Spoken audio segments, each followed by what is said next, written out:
Hello बच्चों, कैसे हो आप सब। उम्मीद है आप सब ठीक होंगे। आज हम आपको सिखाएंगे काउंटिंग करना, इंग्लिश में भी और उर्दू में भी, 1 से लेकर 10 तक। ठीक है, उम्मीद है आपको हमारी ये वीडियो पसंद आएगी। सबसे पहले होगा 1, ONE 1। उर्दू में हम इसको कहते हैं एक।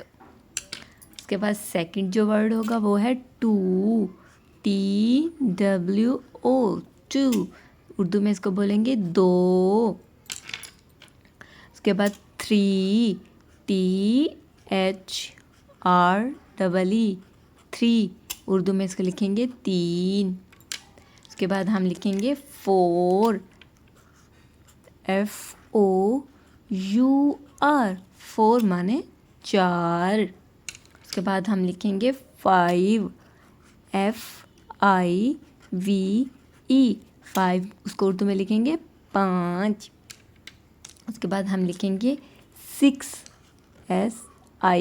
SIX 6 को उर्दू में बोलते हैं 6।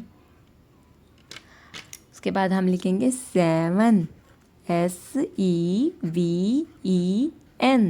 7। उर्दू में लिखेंगे 7। उसके बाद हम लिखेंगे 8, EIGHT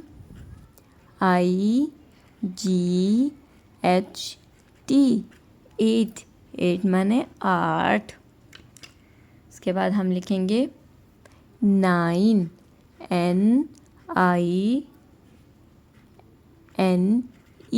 उर्दू में लिखेंगे 9।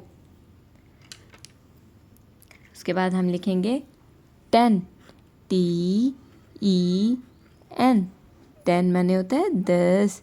ये हो गई हमारी कंप्लीट 1 से लेकर 10 तक इंग्लिश में और उर्दू में हमारी काउंटिंग।